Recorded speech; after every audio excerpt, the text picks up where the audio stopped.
প্রিয় ষষ্ঠ শ্রেণীর শিক্ষার্থীরা, শুভেচ্ছা নিও। আজকে আমি তোমাদের 2025 সালের বাংলা বিষয়ের নতুন বই চারুপাঠ থেকে গদ্য ষষ্ঠ অধ্যায় এর 39 পৃষ্ঠার 2 নং কর্ম অনুশীলন সমাধান করে দেব। প্রথমে তোমাদের বলবো, যারা আমার চ্যানেলটি সাবস্ক্রাইব করো নাই তারা আমার চ্যানেলটি সাবস্ক্রাইব করবে এবং আমার সাথে থাকবে। তাহলে চলো আমরা ক্লাস শুরু করি। গত ভিডিওতে আমি 1 নং কর্ম অনুশীলনের সমাধান করে দিয়েছি। আজকে 2 নং কর্ম অনুশীলনের সমাধান করে দেব। 2 নং কর্ম অনুশীলনে আছে, তোমার পরিচিত যে কোনো মানুষের ছোটখাটো দান ও সেবার মধ্য দিয়ে মানুষের কল্যাণ সাধন করতে চেষ্টা করেছেন তাদের সম্পর্কে লেখো। তো চলো এখন আমরা এর সমাধান দেখে নিই।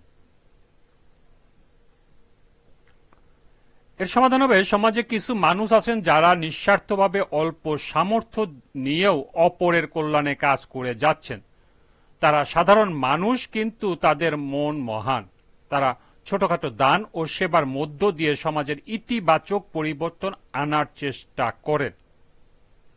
তাদের এই প্রচেষ্টা নিঃসন্দেহে প্রশংসনীয় এবং অনুকরণীয়। আমার পরিচিত যেসব মানুষ ছোটখাটো দান ও সেবার মধ্য দিয়ে মানুষের কল্যাণ সাধন করতে চেষ্টা করেছেন তাদের সম্পর্কে নিম্নে উপস্থাপন করা হলো।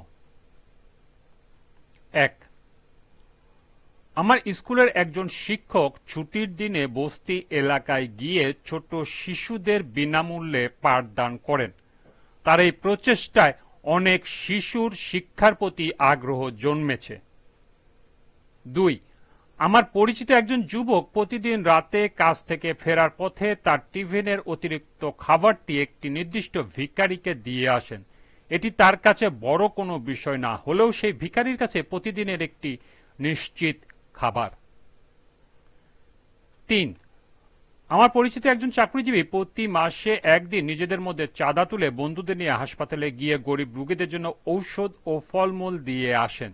এতে রোগীদের মনোবল বাড়ে এবং মানবিক সহানুভূতি ছড়িয়ে পড়ে। 4, আমার প্রতিবেশী এক গৃহিণী প্রতি শুক্রবার কিছু রান্না করে খাবার নিয়ে ছুটে যান শহরের রেল স্টেশন এলাকায়, যেখানে পথ শিশুরা বাস করে। তিনি বলেছেন, আমি বড় কিছু করতে পারি না, কিন্তু ছোট কিছু করতে পারি, সেটাই করছি। এবং সর্বশেষ 5, আমার এলাকার যুবকদের একটি স্বেচ্ছাসেবী দল আছে যারা হাসপাতালে রোগীদের জন্য বিনামূল্যে রক্তের ব্যবস্থা করে এবং প্রতি মাসে একদিন শহরের বস্তিতে গিয়ে প্রাথমিক চিকিৎসা ও ওষুধ বিতরণ করে। পরিশেষে বলা যায়, এইসব কাজ শুনতে সাধারণ মনে হলেও সমাজ গঠনে এগুলোর প্রভাব অনেক গভীর, কারণ এরা আমাদের শেখান কিভাবে স্বল্প সামর্থ্য নিয়েও মানুষের পাশে দাঁড়ানো যায়। এরা আমাদের হৃদয়কে নরম করে, আমাদের মধ্যে মানবতার বীজ বপন করে। এই মানুষগুলোর মধ্যে লুকিয়ে আছে মানব জাতির আসল সৌন্দর্য। এই ছিল এই কাজের সমাধান। আজকের ক্লাসটি এ পর্যন্তই।